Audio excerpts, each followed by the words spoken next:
Hey guys, it's Murph. Just doing a quick video here. A lot of people have been requesting that I do a follow-up video to installing the BAC 4000 on the Sur-Ron. This is the one from Teznic. So I'm just kind of doing a follow-up video. I've been riding the bike a little bit, so now I can kind of got a feel for the difference between stock with the stock controller and with this controller. And I also did a battery bypass. I used the kit from Emoto Bros.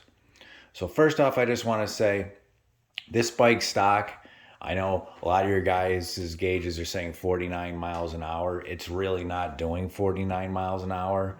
It's closer to 45 or maybe even a little less with the stock controller, stock setup.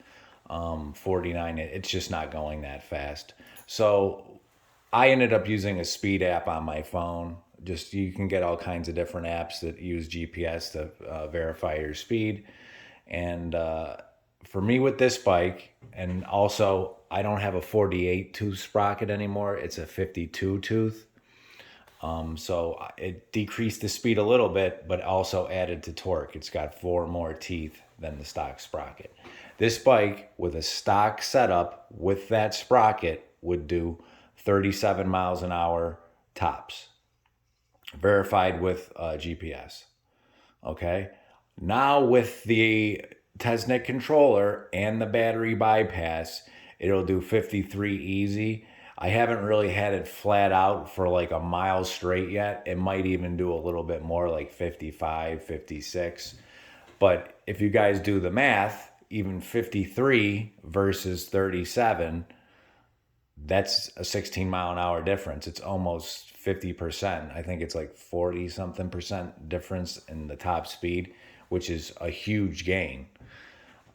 Also, it's definitely got a lot more torque now. You can be riding the bike, 15 miles an hour, 20 miles an hour down the road, just putting along. If you twist the throttle, it'll pull the front wheel right off the ground now. It's definitely got a lot more torque.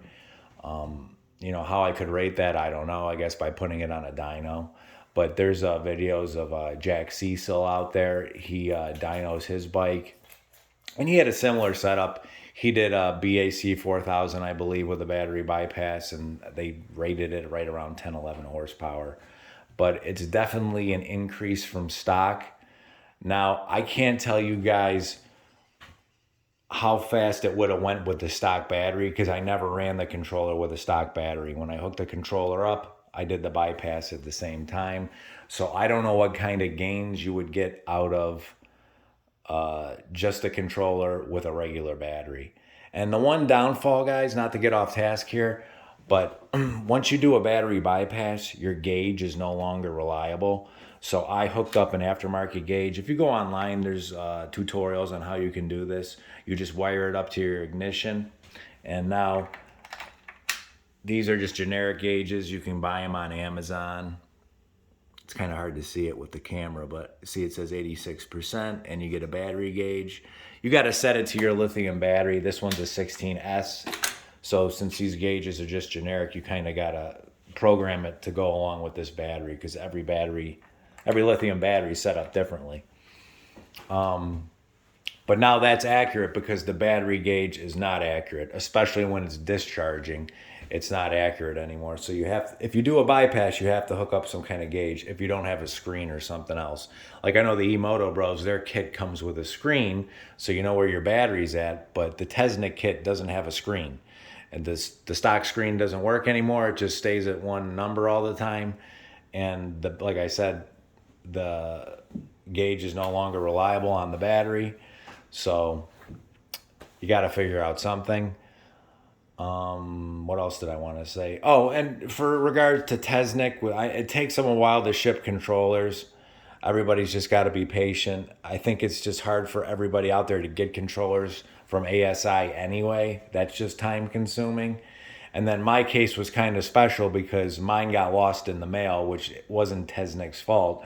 The USPS lost it in a warehouse coming on the way over through customs, and it took like an extra month for me to get mine because it was lost in customs. But after I opened up a case, it magically showed up. It seems like once the postal service is going to have to pay an insurance claim, then things suddenly appear again for some reason. But Yeah, I mean, I think it's definitely worth it. I mean, the only thing I could really do beyond this is get a 72 volt battery from Lightspeed Bikes, and that would add even more power to the bike. But I actually like the power where it's at. It's, you know, it's a nice bike. It goes fast enough. It's got enough torque for me for now. Maybe down the road I'll want a little more, and I'll get the battery. But it's pretty good where it's at. One thing I will say, in my previous video, I was telling you guys the bike would cut out at max power. I believe the controller had the wrong program on it, and I emailed Teznic right away. They emailed me back. They sent me to a link where you can actually, through some kind of application they have, you can link up to your controller and program it over the air.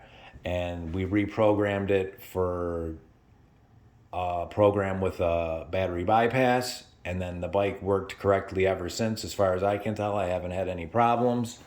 I put a few hours on it. So other than that, everything's been good. So if you get a controller from them and you're having just rideability issues, it could be it has the wrong program right from them. And it's program. They have a programming tool that goes over the air. They say they're going to have an app that you can download on Android eventually.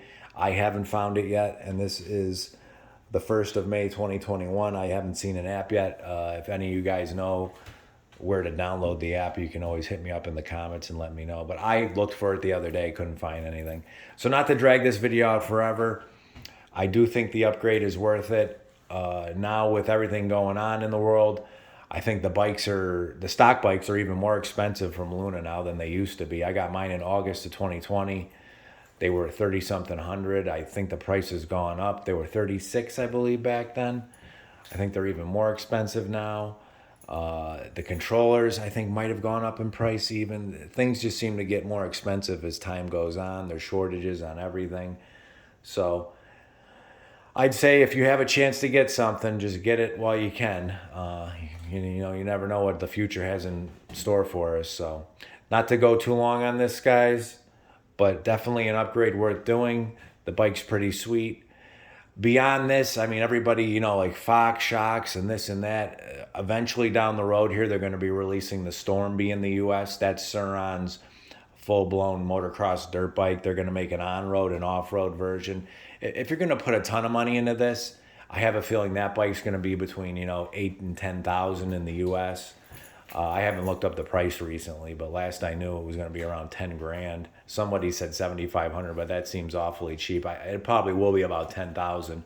If you're going to throw a ton of money into this bike, you might as well just buy that bike. Hopefully it'll come out here soon, but not to ramble on. I will see you guys in the next one.